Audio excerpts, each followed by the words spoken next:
Part two, why choosing yourself is so hard. And again, that's a script. It's not even real. It's just the holography here. Okay, so onward and upward. This one is a little trickier, so bear with me here. The next reason why choosing yourself feels so hard is because you are actually asking too much of others to meet needs that you can meet yourself. So, what I mean by that is your perceived needs are often distorted. They're coming from a false self that was created inside of experiences in which your emotional needs were not met as a child. And there was probably a lot of unsafety in those spaces as well.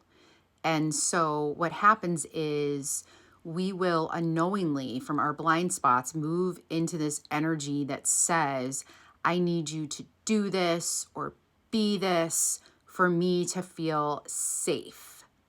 And then this is going to be projected outwards as righteous truth, and it is required by the false self to survive.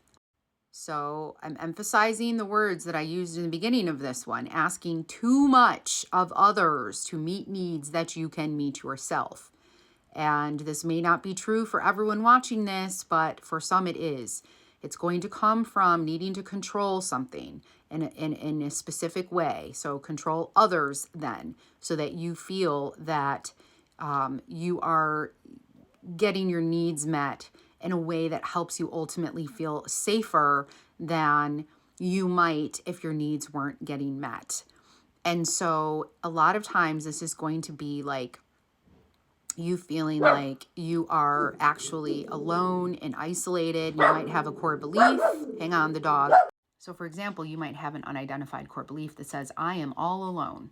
And so you're going to unknowingly sort of evict that energy from you out into the world inside of your relationships, requiring others to show up in ways that prove to you that you're not alone. But the ways you require them to show up are going to be like direct mirroring or reflections of you or how you would do something or exactly how you need something to be. And this is a dishonoring of the sovereignty and individuation of others. Self-compassion, it's not your fault, but have awareness and attempt to shift this.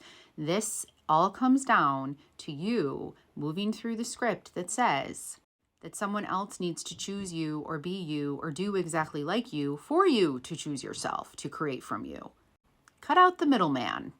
Okay, another reason that it might feel like choosing yourself is so hard is because you're following your heartbreaks, your past heartbreaks or your current heartbreaks.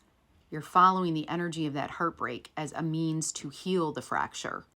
It's almost like you can think of that heartbreak as a crack, as a fracture, and you're settling down into it. You're sinking down into it, and you're following the energy of it, almost like it's a pathway, thinking that that is how you are going to get out of it.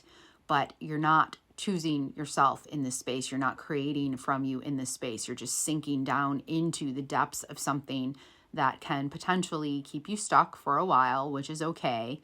But the goal is to attempt to move into peace for yourself and alchemize these experiences into your power by being what you would like to see in this realm. That is the way to move through those heartaches. That is the way to begin to choose yourself and create from you. And the next reason is you're forgetting that you are the light at the end of the tunnel.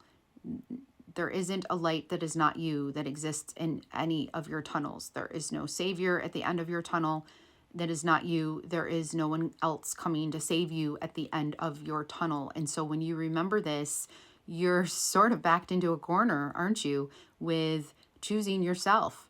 No other options here, so you might as well, right? You are the light at the end of your tunnel. So follow your emotions. Follow whatever is coming up for you inside via meditation by going into the heart center, asking yourself questions, things like, why am I feeling like this? What is this about? Dialoguing with yourself, allowing your source stream, your higher source fractals to come in and dialogue with you as well, so that you can be the most beautiful therapist, if you will, to yourself which is, again, you choosing yourself and you seeing your power. Another reason that it feels hard to choose ourselves is because we might ruminate on time lost, especially as we get older and the decades pass and the decades pass. And like we may have played out like these decade-long illusions and things like that, that ended up being illusions. And we were able to finally see that. And so we might ruminate on what feels like time lost as opposing to seeing those experiences as required opportunities to integrate, to expand, to see what the experience was trying to tell you about the truth of yourself. And another reason that it feels hard to choose yourself is because you don't trust yourself and you don't believe in yourself. And this is something that you're going to acquire with time as you begin incrementally in a titrated way to choose yourself, to be yourself, to show up as yourself, as much of yourself as you possibly can in every single space. And so this is going to mean doing things in new ways, breaking old patterns, identifying cycles so that you can break the patterns, things like that. Okay, a couple more here. The next one is time spent running in circles becomes your dream. These are illusion traps. These are where you just keep staying in the same dream over and over and over again, but you don't realize that you're in it. Okay. And you're going to be able to recognize this by cycles. Like, does the same sort of cycle keep popping up for you again and again and again? Like, did you have an experience kind of like this last year and kind of like this the year before, or maybe like last month and the month before? What energy is similar here in terms of what feels like an experience that you keep repeating? This could play out in relationships, situations, jobs, friend, whatever. Okay, it could play out in so many different ways. But being able to recognize that you are literally running in circles inside of an illusion is fundamental to breaking out of that dream and making your dream lucid and start to begin to choose yourself from a viewpoint of a conscious creator. All right, the next one, reasons it feels so hard to choose yourself is because you are perhaps utilizing ineffective coping mechanisms, okay? And I say ineffective because we do need coping mechanisms here in this realm, we do, but what we want to be able to do is to identify and hook into beneficial coping mechanisms. For example, meditation, moving your body, active imagination, singing, creating, things like that, okay?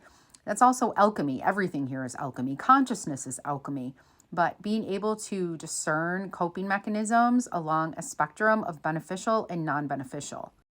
Codependency can be a coping mechanism where you keep reaching out of yourself for someone else to give you permission to choose yourself or something like that. Substances can be a non-beneficial, ineffective coping mechanism. And along these lines, there is an array of vices to dissociate into. There's no shortage of a buffet of vices in this realm. So when we sort of escape into those spaces, we're not going to be choosing ourselves. So I hope that this was helpful. I'm sending you guys a lot of love. Onward and upward, stars.